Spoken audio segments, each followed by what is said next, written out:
WXII 12 News at 6 starts right now. The events of that day are something that are just embedded into my mind.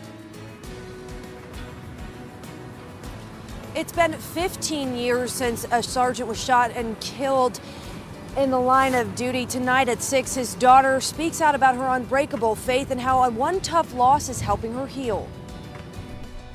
Saving those who helped protect us, the local program pairing dogs with veterans who are fighting a personal battle.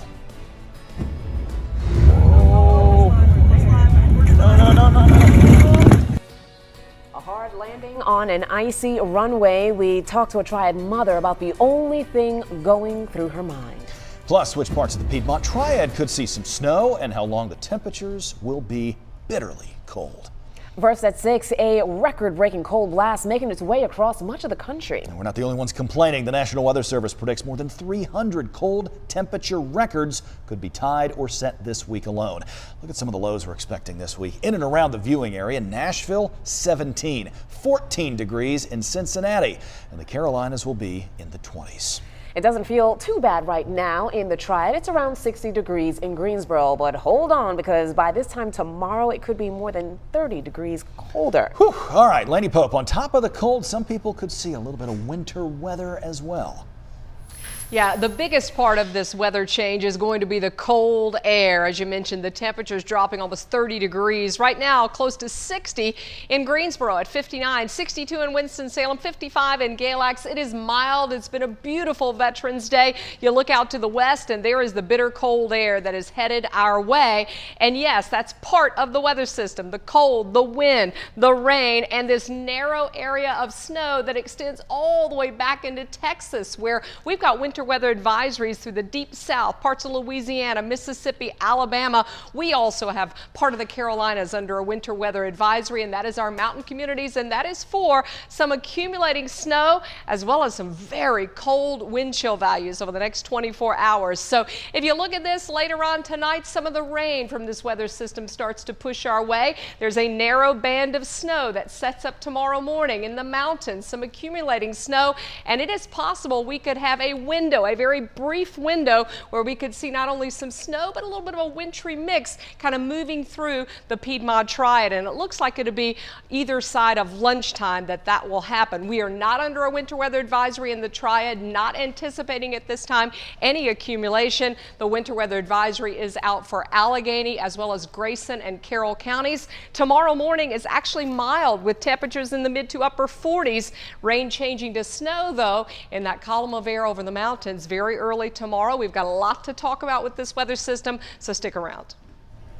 Thank you, Lainey. In addition to that, it is already snowing in places like Chicago, and it's already causing some travel problems. Yeah, sure is. A flight from Greensboro up north slid off an icy runway at O'Hare International Airport today. This as the pilot was trying to land. Passengers who are from the Piedmont Triad described the rough landing. It was pretty turbulent, and we were kind of bouncing around a little bit. And really all I could think about was my kids at home and wanting to make sure I got back home to them. It was almost like it was in slow motion. You weren't thinking and just it's going to happen, and all of a sudden we just got really, it was very nerve-wracking for sure. So it was a little scary. This was an American Airlines flight. Everyone was fine. Airlines ended up canceling more than 300 flights at Chicago's airport. Parts of the city there could see 6+ inches of snow from the storm alone. And with light snow showers and record lows expected this week in the Piedmont Triad, be sure to download the free WXII 12 News mobile app. We'll send you a mobile push alert when any watches or warnings happen to be issued. Today marks 15 years since a man shot and killed a Forsyth County Sheriff's Sergeant. Yeah, family members say Reserve Sergeant James Milton Johnson's personality was bigger than life. He spent 28 years with the Kernersville Police Department and volunteers with the Sheriff's Office for the last 7 years of his life. And Kirsten Gutierrez is live there tonight with more on the memories that his family is sharing with us. Kirsten. The family says they remember him every day by thinking of the good times, but today is a great reminder of just how brave he was until the very end. It's a wet day or something that are just embedded into my mind. On November 11th, 2004, Lori Rowley's life changed forever. Her father, Reserve Sergeant James Milton Johnson, was one of 3 people killed by an active shooter in his own neighborhood. Dispatcher told me as I was driving home that my dad and husband had both been shot. I was, of course, concerned about my son. He and my mother were hiding in the house during this time. While her dad tried to defuse the situation with the shooter, Johnson's son-in-law, Lori's husband, Jeremy Rowley, was an off-duty deputy at the time. He heard of the situation and responded. Of course, my husband responding, narrowly surviving. He was shot in the neck and the chest and the left arm. He had 9 surgeries. Took a long time to get the use of his left arm back. Lori's husband survived, but her dad died at the age of 59. I know where my daddy is. For a while I wondered why my dad was taken when I loved him and needed him so much. And that was answered 6 years later when my 2 children were killed by an intoxicated boater. And in that instant, when my little 12-year-old was taken from this earth, I know that he saw his daddo and he knew he was okay. And my daddy was there to greet them. An unbreakable faith that will help the Johnson family live on knowing that they'll see him again one day. I think anybody who knew my dad would say that what they missed was his smile. He just had this jovial personality. Just the sweetest guy, you know, always had some funny story to tell. Lori says there's not a day goes by that she doesn't miss or think about her father and the 2 neighbors she lost. She says she's happy that her husband survived and that he was able to retire happy and healthily in September. Live in Winston-Salem, Kirsten Gutierrez, WXI 12 News.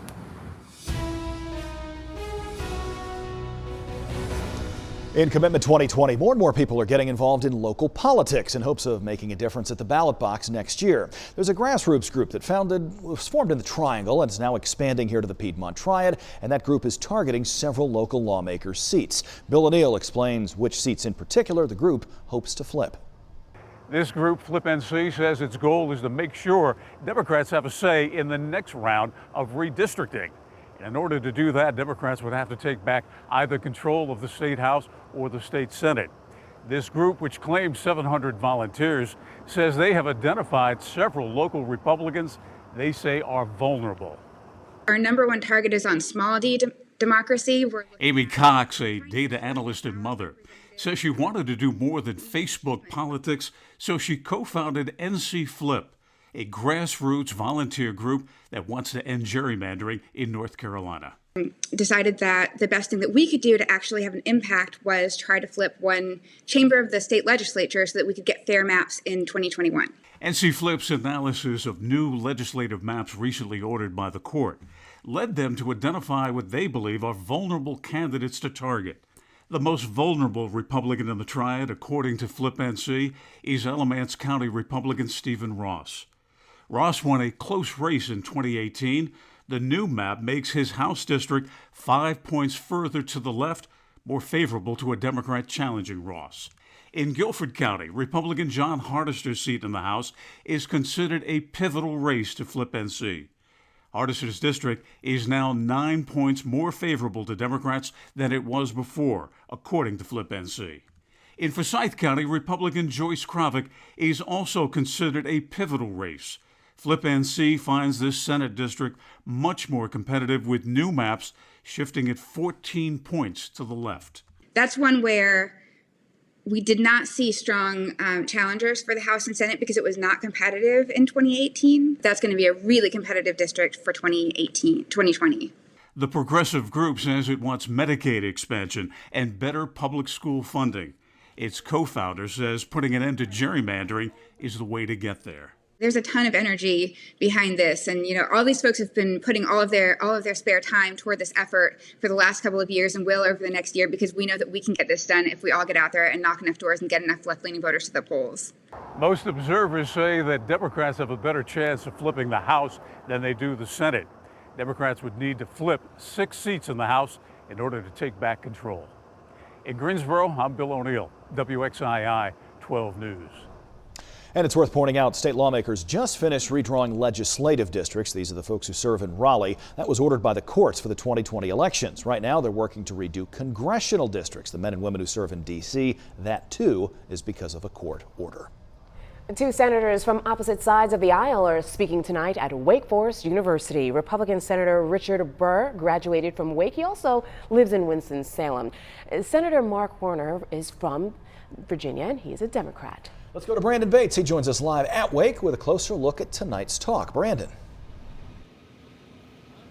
Well, good evening to both of you. The two senators, like you said, represent both sides of the aisle that are speaking at Wake Forest tonight. That's exactly what they'll be talking about, how they got things done on different sides of the aisle. We have some video of them over the years working together on different issues. North Carolina Republican Senator Richard Burr says he and Democratic Virginia Senator Mark Warner are an example of how you can get things done in politics despite party affiliation.